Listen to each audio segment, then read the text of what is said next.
This is Dr.G.Bhuvaneswari, Assistant Professor, Department of Commerce Bank Management from St.Joseph College of Arts and Science, Cuddalore. Today we're going to see what is conflicts and what are the types of conflicts. So conflicts is described as a disagreement among the groups or individuals. So usually this it will be motivated by the opposition of another group in an attempt to reach an objective which is different from that of the group. So the elements which are involved in the conflict, they have varied sets of principles and values, and it allows such a conflicts to arise also. So when we take into look what are the causes of conflicts, it will help us to understand this phenomenon even more. And we could see that this conflict comes naturally, and the clashing of thoughts and ideas. It is a because it's a part of the human experience, and it is true that it can be destructive if we leave it uncontrolled. It shouldn't be seen as something which can only cause negative things to transpire. So this is also a way to come up with more meaningful realizations, which will certainly be helpful for the individuals, those who are involved in it. And the positive outcomes you can reach through effective implementation of the conflict resolution. And this conflict sometimes it is seen as an opportunity for learning and also for understanding our differences. So we can live harmoniously despite the conflicts as long as we know how we have to be responsible in managing these struggles.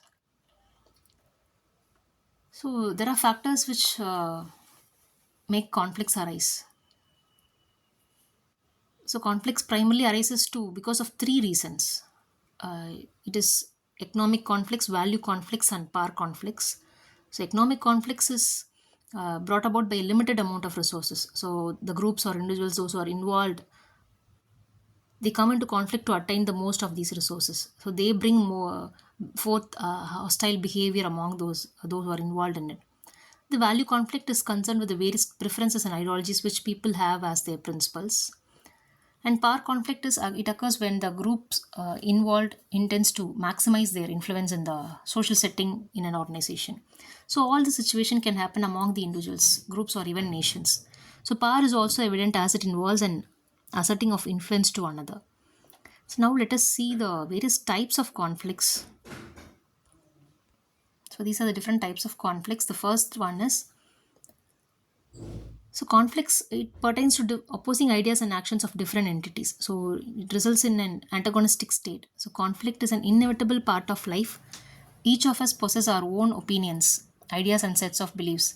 So we have our own ways of looking at things, and we act according to what we think is proper. So we have to find ourselves in a conflict which will be in different scenarios. May it involve other individuals, it may be group of people, or struggle within our own selves.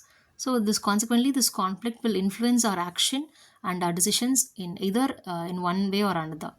So the first type of conflict we're going to see is about the interpersonal conflict. So this conflict refers to a conflict between two individuals. It occurs typically due to how people are different from one another. So we have varied personalities, which usually results to incompatible choices and opinions. Apparently, it is a natural occurrence which will eventually help in personal growth or it will develop our relationship with others. In addition to this, coming up with adjustments is necessary for managing this type of interpersonal conflicts. So, when interpersonal conflicts gets too destructive, it is better you call a mediator who will help you to resolve it. Next is intrapersonal conflict. So, this intrapersonal conflict occurs within an individual. So, the experience takes place in the person's mind. Hence, this is a type of conflict which is psychological, intergroup conflicts, and their resolution involving the individual's thoughts, values, principles, and emotions. And this interpersonal conflict, it comes in different scales from the simpler one like deciding whether you have to go out or whether from that it will start affecting a major decisions like choosing a career path also. Further, this type of conflicts will be quite difficult for you to handle when you find it hard to decipher your inner struggles also, and it will lead you to restlessness and uneasiness, or sometimes it can even cause depression. And in certain occasions it would be best to seek a way to let it go of the anxiety by communicating with other people, and eventually you have to find yourself out of that particular situation which will make you more empowered as a person. And the experience evoked will give you a positive change, and that will help you in your own personal growth. Next is the intra-group conflict. So this conflict is a type of conflict which happens among the individuals within a team. So the incompatibility and the misunderstanding among these individuals, all this will lead to an intergroup conflict. This it arises from the interpersonal disagreements. That is, example, if the team members, if they are having different personalities, that will lead to tension. Or suppose if there is differences in views and ideas, for example, it can be a presentation.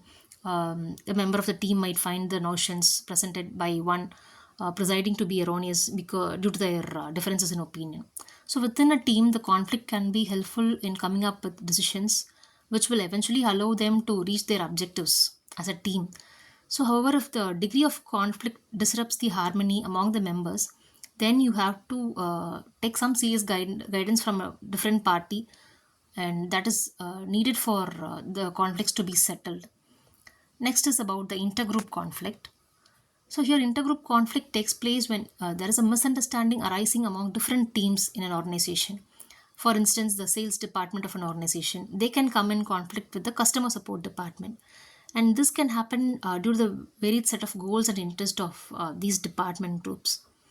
In addition, this competition, they contribute for intergroup conflicts to arise. And there are other factors also which will fuel these types of conflicts. And those factors may include a rivalry in resources, or they may set a boundary by a group to others, and that will establish their own identity as a team.